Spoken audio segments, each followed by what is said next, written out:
प्यारे बच्चों, आज हम 10th क्लास के चैप्टर नंबर 4 कार्बन एवं उसके यौगिक करने वाले हैं, जिसमें सबसे मेन क्या रहेगा? कार्बन। कार्बन के ऊपर हम बात करेंगे।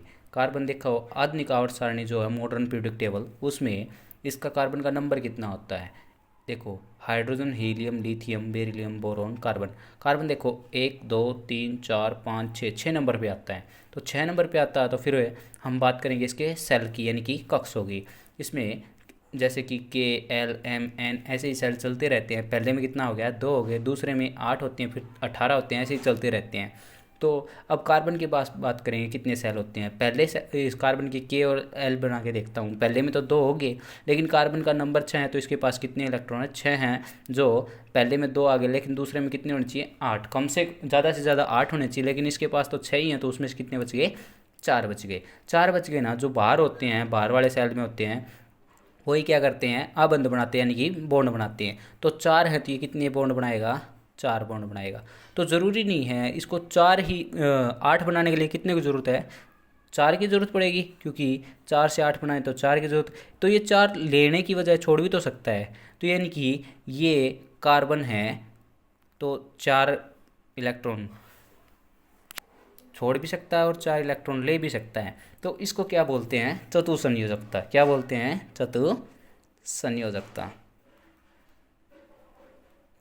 कार्बन कार्बन के ही अन्य परमाणुओं के साथ एक देखो आबंध बनाने की बहुत क्षमता रखता है, क्योंकि देखो इसका चार चार और कार्बनों से नहीं जुड़ सकता। जैसे कि एक कार्बन ये जुड़ गया, एक कार्बन ये, एक कार्बन ये, एक कार्बन ये भी तो आगे चारों से जुड़ेगा, ये भी आगे चारों से जुड़ेगा, ये आगे 4 से जुड़ेगा, ये आगे 4 से जुड़ेगा। तो ऐसे ही यानी कि ये जुड़ता रहता है। तो इसको कार्बन कार्बन के ही अन्य परमाणु के साथ जो बंध बनाता है ना, उसके क्या बोलते हैं? श्रृंखलन बोलते हैं। क्या बोलते हैं? श्रृंखलन।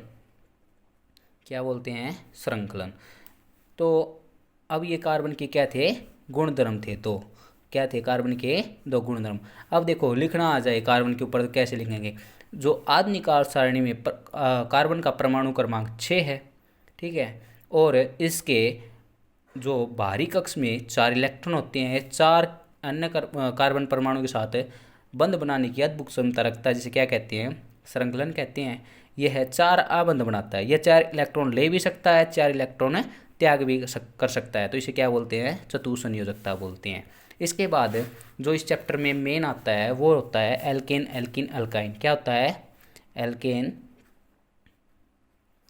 Alkene, alkyne. देखो,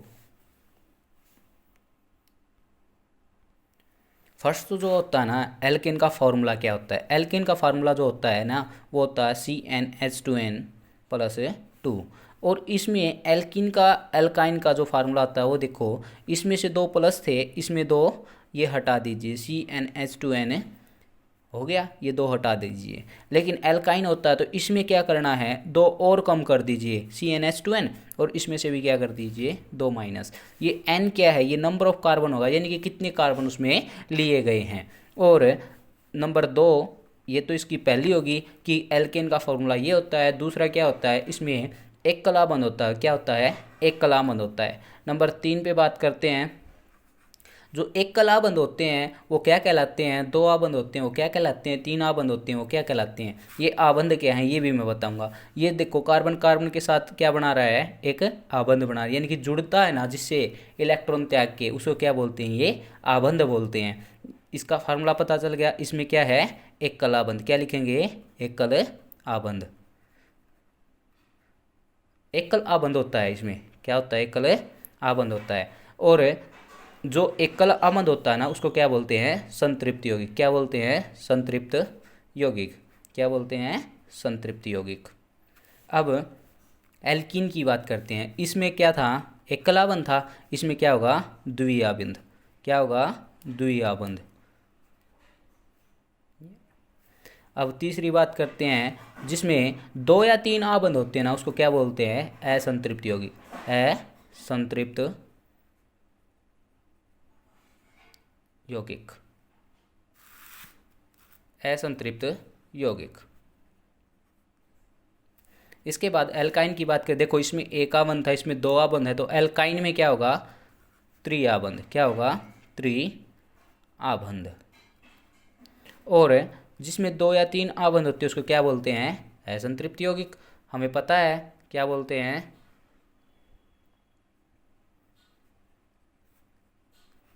अब उसके बाद बात करते हैं, अब इनके बारे में, इन तीन चीज़ों का तो पता चल गया। अब देखते हैं ये n जो है ना, इसमें n की वैल्यू टेकते हैं। मान लीजिए मैं कार्बन n की जगह पे क्या टेक रहा हूँ, 1 वैल्यू टेक रहा हूँ, तो C n की जगह पे 1, H2 n की जगह क्या टेकना है, 1 प्लस 2।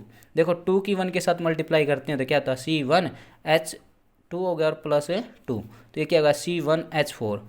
तो अब ये क्या हो गया, ये का एल्केन का क्या बन गया, फॉर्मूला बन गया। एल्केन में क्या होगा, देखो कार्बन कितने आबंध बना सकता है, 4 बना सकता है। तो हाइड्रोजन था, हाइड्रोजन का नंबर कितना होता है, हमें पता है 1 होता है। हाइड्रोजन का नंबर 1 होता है, तो इसके आउटर मोस्ट शेल में पहले कक्ष में कितने होने चाहिए, आपको पता है 2 होने चाहिए।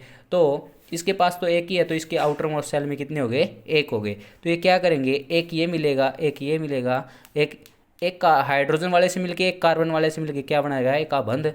ऐसी एक आबंध ये बना देगा, एक ये आबंध बना देगा, एक ये आबंध बना देगा। तो ये क्या बन गया, इसका स्ट्रक्चर बन गया। ठीक है, अब बात करते हैं, अब देखिए आपने अब तक तो देखा कि एकल आबंध बनता है, द्विआबंध बनता है, त्रिआबंध बनता है, वो कैसे बनते हैं। हमने एल्केन का जो फार्मूला था CnH2n+2। तो अब इनके नाम बनाने और सीख लीजिए। जब एक कार्बन आएगा ना तो हम क्या बोलेंगे, मिथ बोलेंगे। क्या बोलेंगे, मिथ। जब 2 कार्बन आ जाएंगे तो क्या बोलेंगे, इथ बोलेंगे। ऐसे ही जब 3 कार्बन होंगे तो क्या बोलेंगे, प्रोप बोलेंगे। 4 कार्बन आ जाएंगे तो ब्यूट बोलेंगे। 5 कार्बन आ जाएगा तो क्या बोलेंगे, पेंट बोलेंगे। 6 कार्बन आ जाएंगे तो हेक्स बोलेंगे। क्या बोलेंगे, हेक्स या फिर हेक्स। अब देखिए, अब n की वैल्यू में क्या टेकता हूँ, 1 पुट कर देता हूँ। क्या पुट कर देता हूँ, 1 पुट कर देता हूँ। n की वैल्यू जब मैंने 1 पुट की तो देखिए आप, C n की जगह पे 1 प्लस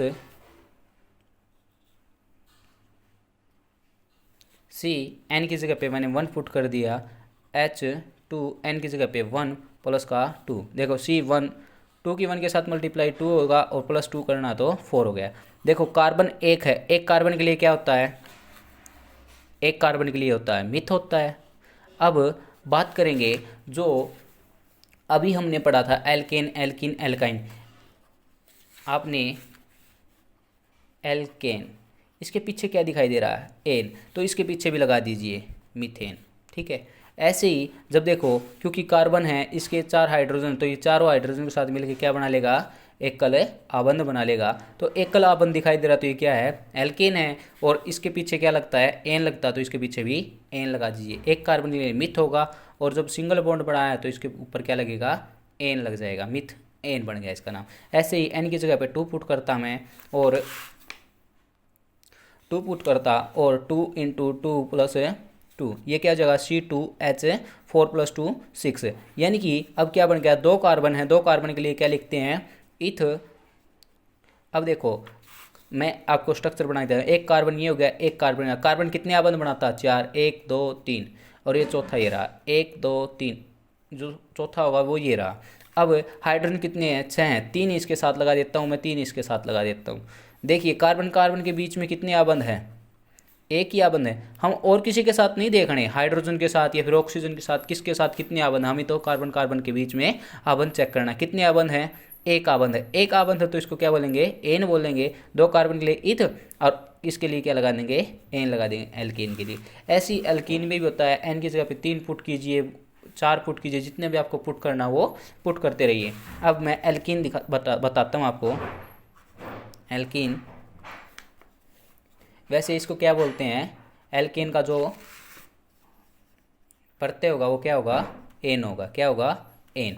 अब बात करते हैं एल्किन की। एल्किन का जो फार्मूला था CnH2n, ये था। एन की जगह पे क्या मैं 1 पुट कर सकता हूँ, नहीं कर सकता, क्योंकि कार्बन है, कार्बन के बीच में कितने आबंध होते हैं, इसमें द्विआबंध होता है। द्विआबंध होता है तो कार्बन कार्बन के बीच में कम से कम भी 2 कार्बन तो चाहिए, क्योंकि कार्बन कार्बन के बीच में कितने आबंध दिखाने हमें 2। तो एन की जगह पे कितनी वैल्यू पुट करनी पड़ेगी, कम से कम 2। तो यानी कि सी एन की जगह पे 2, H2 इंटू एन की जगह पे 2, यानी कि C2 2 इंटू 2 4 होता है। यानी कि कार्बन कितने हैं, अब 2 आए, तो एक कार्बन ये रहा, एक कार्बन है। हाइड्रोजन कितने हैं, 4 हैं। मैं 2 इसके साथ लगा देता हूँ, 2 इसके साथ। लेकिन अब हमने देखा कार्बन के तो पूरे हुए नहीं। कार्बन कितने बनाता है, 4 बनाता है, 1 2 3 4। देखो इसके कार्बन के 4 पूरे हो गए। अब देखो 1 2 2 इसके साथ, ये इसके साथ बना रखे कार्बन के साथ, तो इसके भी 4 है पूरे हो गए। कितने कार्बन हैं, 2। तो 2 कार्बन के लिए ईथ लगाते हैं। और देखो डबल बॉन्ड आ गया। डबल बॉन्ड किस में आता है, एल्कीन में आता है। एल्कीन में आता है तो इसके साथ क्या लगा दीजिए, इसके पीछे जो भी है वही लगा दीजिए, क्या है, ईन। तो इसको क्या लगा देंगे, इथीन। ऐसे ही आप वैल्यू पुट करते जाइए और करते जाइए। एल्काइन जो है वो और पढ़ा देता हूँ आपको। एल्काइन, एल्काइन का जो फार्मूला था CnH2n-2 था। इसमें n की वैल्यू 1 पुट कर सकता हूँ, नहीं कर सकता, क्योंकि कार्बन कार्बन के बीच में कितने आबंध दिखाने हैं हमें, 3। और 3 कार्बन, 2 या 3 कार्बन होते हैं उसे क्या बोलते हैं, 2 या फिर 3 आबंध जब होते हैं तो हम क्या बोलते हैं उसको, 2 या 3 आबंध जब होते हैं तो हम क्या बोलते हैं, ये असंतृप्त यौगिक। क्या है, असंतृप्त यौगिक। अच्छा, अब देखिए कार्बन कार्बन के बीच में कितने आबंध चाहिए, एल्काइन में 3 चाहिए। तो इसके एन की वैल्यू क्या पुट करूँगा मैं, कम से कम 2 पुट करूँगा। C2H2 गुणा 2 माइनस 2 C2, ये क्या होगा, 2 दूनी 4 माइनस 2 क्या हो जाएगा, 2 हो जाएगा। यानी कि कार्बन एक ये रहा, एक ये रहा, कार्बन दोनों दिखा दिए। H कितने दिखाने हैं, 2। एक H ये रहा, एक H ये रहा। देखो कार्बन के तो अभी एक ही हुआ है, एक ही यहाँ पे हुआ, तो 4 करने, तो इस कार्बन के कितने और होने चाहिए, 1 2 3। देखो इस कार्बन, इस वाले कार्बन के कितने हो गए, 4 हो गए। इस वाले कार्बन के भी 4 हो गए। तो जिसके बीच में 3 आबंध होते हैं कार्बन कार्बन के बीच में, तो उसे क्या बोलते हैं, एल्काइन बोलते हैं। तो ये देखो कितने कार्बन है, 2 कार्बन। 1 के लिए मिथा, 2 के लिए इथा, फिर 3 के लिए प्रोप, 4 के लिए ब्यूट, 5 के लिए पेंट और 6 के लिए हेक्स। तो 2 कार्बन है तो इथ। और देखो एल्काइन में लास्ट में देखो आइन नहीं लगा हुआ, एल्काइन, तो इसके पीछे भी क्या लगा दिए, इथाइन। ये इनके क्या हो गए, नाम हो गए। कल मैं आप लोगों को इलेक्ट्रॉन बिंदु संरचना यानी कि इलेक्ट्रॉन डॉट स्ट्रक्चर सिखाने वाला हूँ, जो कि पेपर में बहुत बार पूछा गया है। और ये जो टॉपिक करवाया है अभी मैंने, ये 3 नंबर में बहुत ज़्यादा बार आया है। और जो कल वो करवाने वाला हूँ वो टॉपिक भी 3 नंबर में बहुत ज़्यादा बार आया हुआ है। Thank you.